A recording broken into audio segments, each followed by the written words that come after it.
My fiancé said, "My friends hate you because you're too nice. I need a break to date a bad boy." I simply said, "Okay, I'll be bad." Then I canceled the venue, the caterer, and the honeymoon without telling her. Her panicked call 2 days before the wedding she thought was still on.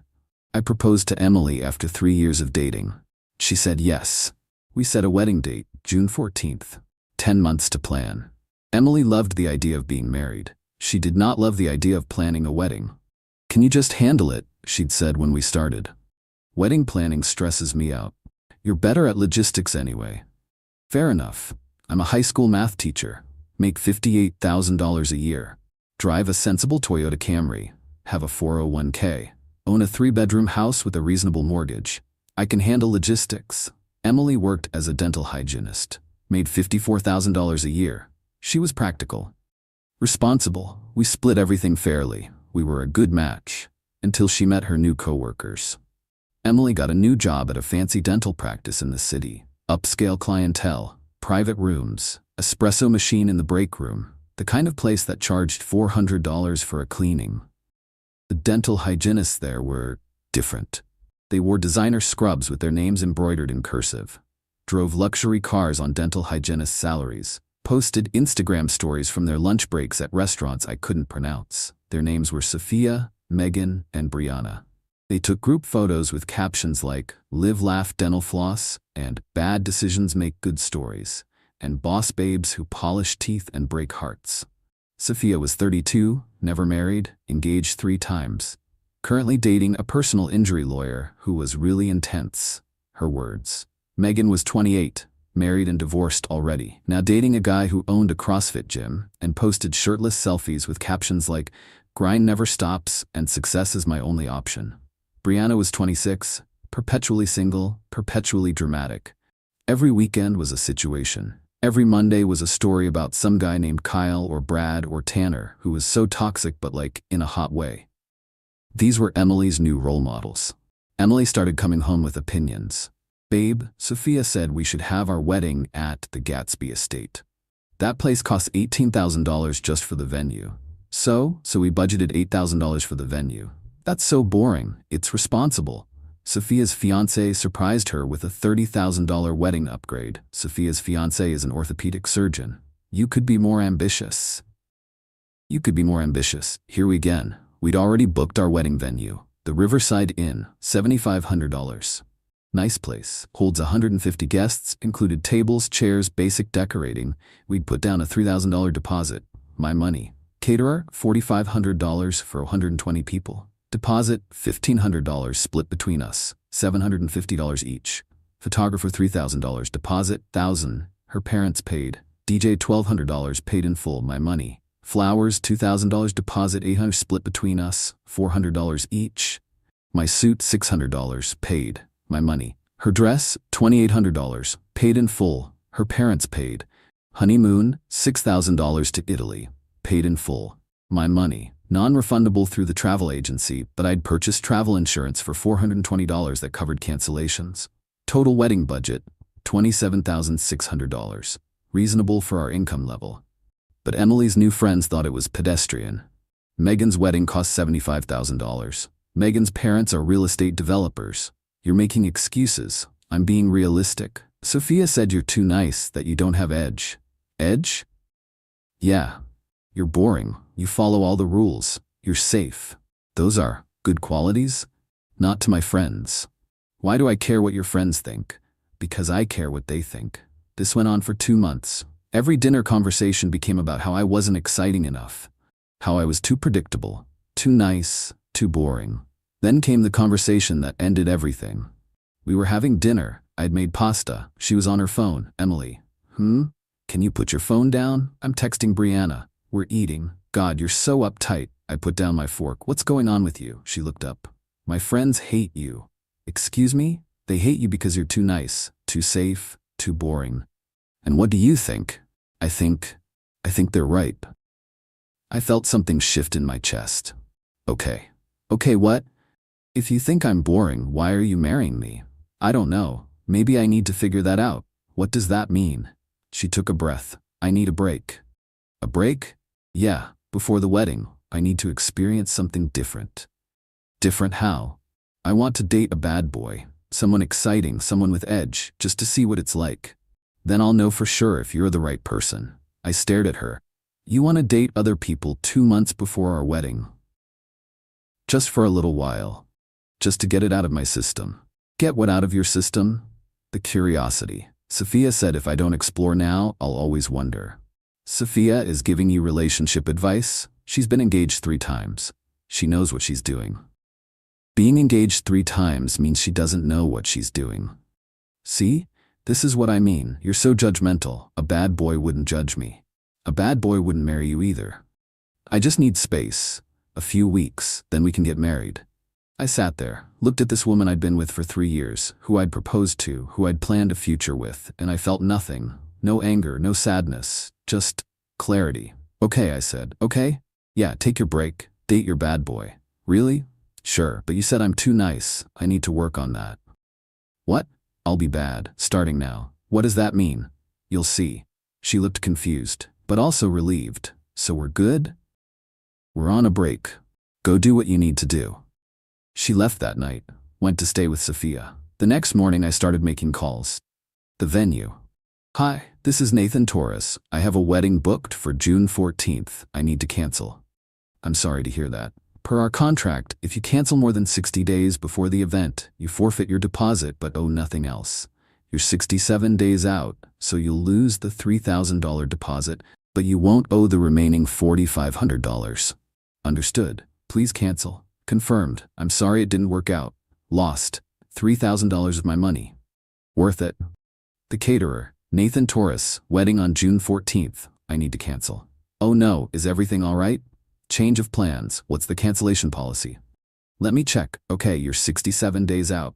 Our policy says more than 60 days. You lose the deposit but no additional charges, so you'll lose $1,500 total. That's fine. Please cancel. Done. Good luck with everything.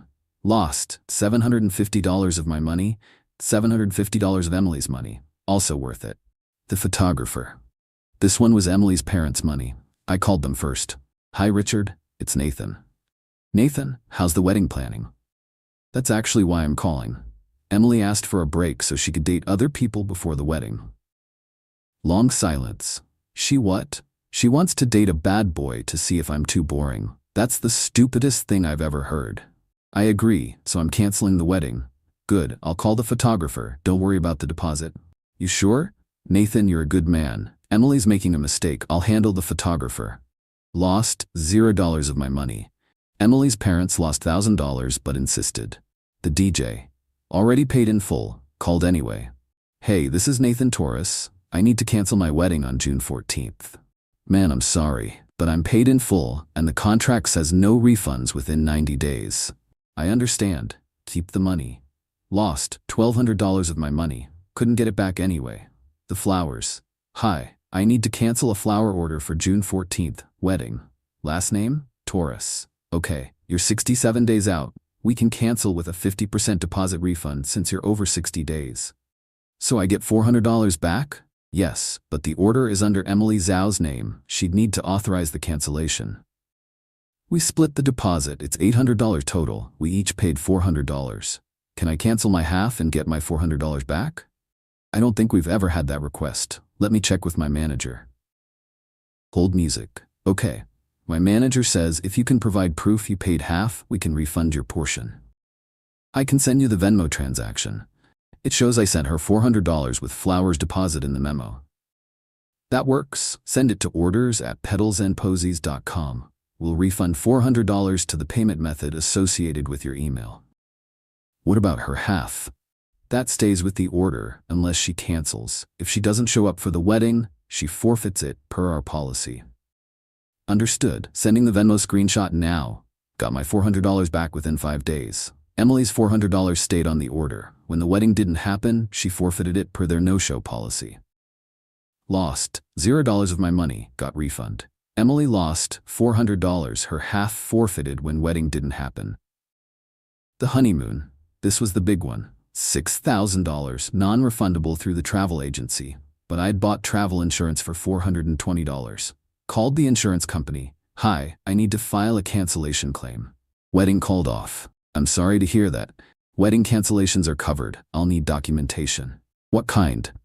Proof the wedding was canceled. Venue cancellation confirmation, for example. I can provide that. Perfect. Email it to claims@travelguard.com with your policy number. Assuming everything is in order, you'll get a refund minus the $500 deductible. So I get $5,500 back? Correct. Thank you. Sent the documentation. Got confirmation within 3 days. Refund processed within 2 weeks. Lost, $920. $420 insurance, $500 deductible. Got back, $5,500. Net, saved $5,080 compared to losing the entire trip.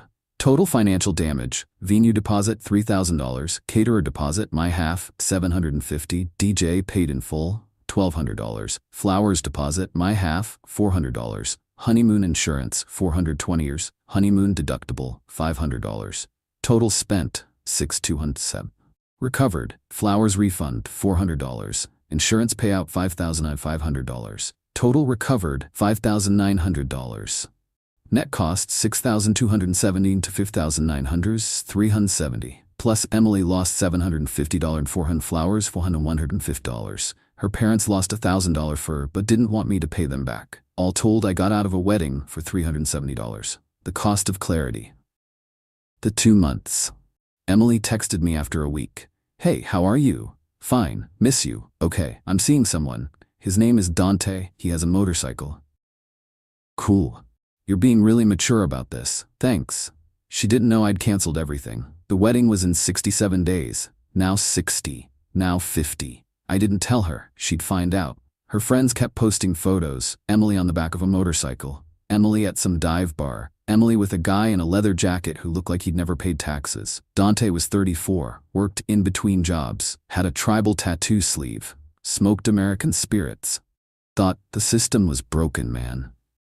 He was exactly what Sophia said Emily needed. Good for her. Meanwhile, I was living my best boring life. I spent my time working on the house, painted the spare bedroom a nice sage green, fixed the fence, organized the garage, found things I'd forgotten I owned, read books, played video games, saw my friends. My friend Chris came over one night with beer. So Emily's dating a guy named Dante. Yep. And you're okay? I'm great. You seem great. That's what's weird. Why is that weird? Because your fiancé is on the back of some loser's motorcycle and you're painting bedrooms. What else should I be doing? I don't know. Being upset? Calling her? Fighting for the relationship? Why would I fight for someone who doesn't want me? That's actually really healthy. I'm a math teacher. I'm good at calculating outcomes. The outcome of taking back someone who asked to date other people before our wedding? Divorce. In 3 years. Fair. Want to help me organize the garage? Sure. It was peaceful. Emily's Instagram stories were less peaceful. Every other day was Dante. Dante's motorcycle. Dante's art, spray paint on plywood. Dante's deep thoughts, reposted quotes from Fight Club. Week 4, she posted, "Sometimes you need chaos to find yourself." Week 5, "Nice guys finish last and I'm done coming in second place." Week 6, she deleted both posts. Week 6, she texted, "I think I'm ready to come home." Okay. That's it? Just okay? What do you want me to say? I don't know. That you missed me? Did you miss me while you were on the back of Dante's motorcycle? That's not fair. You asked for space. I gave it to you. We should talk about the wedding. It's next month. Is it? Yeah, June 14th. Remember? Right. Have you been handling the last-minute details? I've been handling things. Good. I knew I could count on you.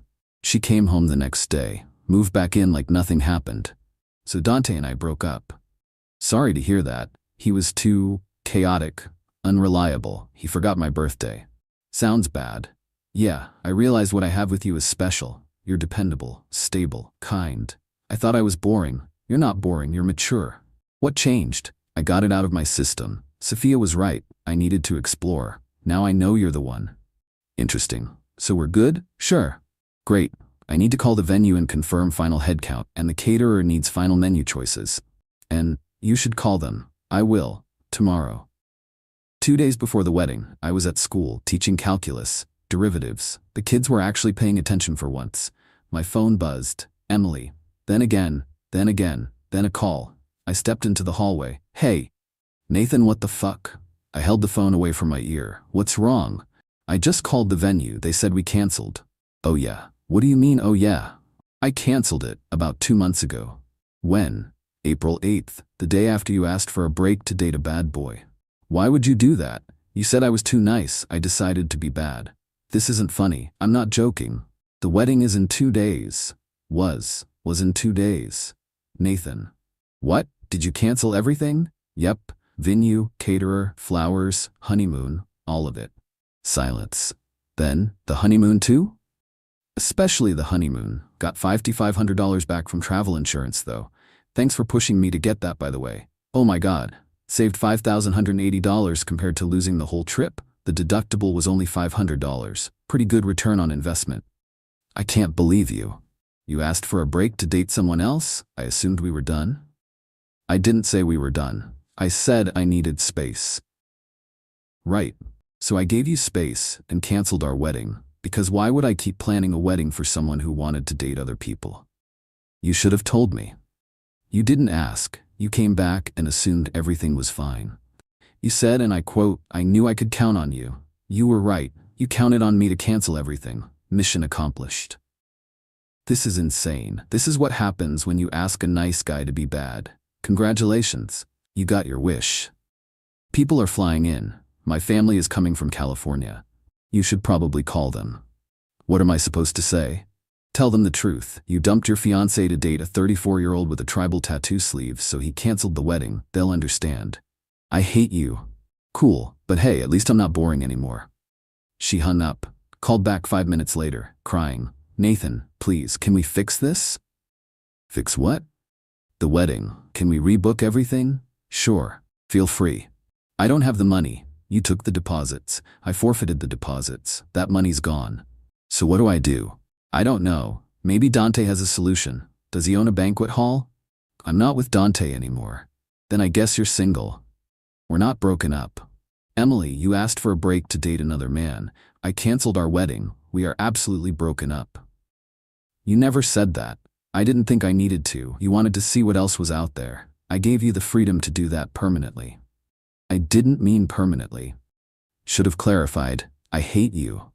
That's fair, but you also said I was boring, so really, you should be thanking me. This is the most exciting thing I've ever done. She hung up again. Her friends started texting me. Sophia, you're an asshole. Me, I'm a bad boy now. Isn't that what you wanted? Megan, Emily is devastated. She was pretty happy on the back of Dante's motorcycle. You're petty and vindictive. Me, I'm decisive. Big difference. Emily's parents called. Nathan, we heard what happened. Yeah, good for you. Really? Emily made a huge mistake. You did the right thing. I appreciate that. We're sorry about the photographer deposit. Don't worry about it. For what it's worth, we always liked you. We think our daughter is an idiot. Thanks, Richard. The aftermath. Emily moved out 3 days later. Went to stay with Sophia. Again, she posted on social media, sometimes the people you trust the most are the ones who hurt you the worst. Her friends commented, you deserve better, queen, and his loss and karma is coming for him. I posted a photo of my newly painted bedroom. Home improvement project complete. Feels good to finish what you start. My friends commented, looking good, and nice color choice, and proud of you, man. A week later, Emily texted, I want my half of the caterer deposit back. Okay, $750, but I want my half of the couch. What? We bought the couch together. $1,200. I want my $600 back. Net, you owe me $150. That's ridiculous. So is asking for money back after you cheated on me. I didn't cheat. We were on a break. Ross Geller defense, classic. This is not Friends. This is real life, and we're done here. She never mentioned the money again. 2 months later, mutual friends told me Emily and Sophia had a falling out. Something about Sophia encouraging Emily to explore her options, and then Emily realizing Sophia was toxic. 3 months later, I heard Emily was dating someone new. An accountant. Boring, stable, reliable. Apparently she learned her lesson. 4 months later, she texted, I'm sorry. For what? For everything. For listening to my friends. For asking for a break. For taking you for granted. Okay. Do you think we could try again? No. Why not? Because you asked for a break 2 months before our wedding so you could date a guy named Dante with a motorcycle. That's not something I can come back from. People make mistakes. They do, and people also experience consequences. This is yours. You're really not going to forgive me? I already did. Forgiving you doesn't mean taking you back. I miss you. I don't miss you. That's harsh. It's honest. You used to be nicer. You said I was too nice, so I changed. This is the bad boy version. I didn't mean, yes you did. You meant every word. You just didn't think there would be consequences. She didn't respond. 6 months later, I met someone new. Her name is Rachel. She's a librarian, makes $47,000 a year, drives a 12-year-old Honda Civic, thinks my Camry is fancy.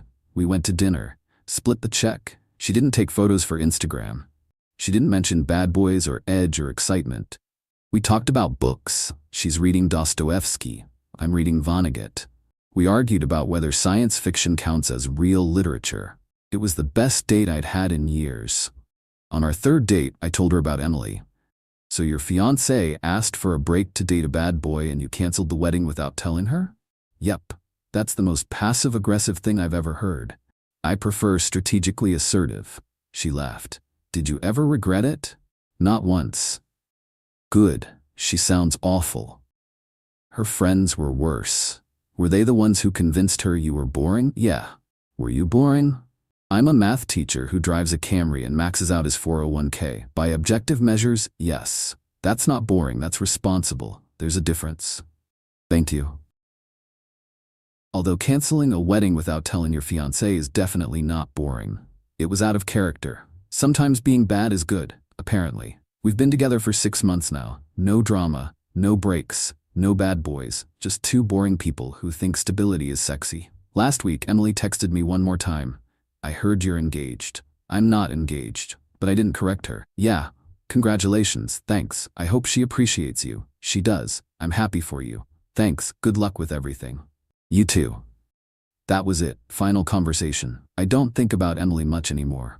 When I do, I don't feel anger or regret, just a vague sense of relief, like I dodged something. Rachel and I are taking things slow, no wedding talk, no pressure, just dinner, books, and the occasional debate about whether Vonnegut was better than Dostoevsky. He wasn't, but I enjoy arguing about it. Life's good. Turns out being bad one time was enough. Now I'm back to being nice. But the kind of nice that has boundaries. The kind of nice that knows when to walk away. The kind of nice that doesn't tolerate being someone's backup plan. Emily wanted a bad boy. I gave her bad boy behavior for one day. Turned out, she didn't like it. Funny how that works.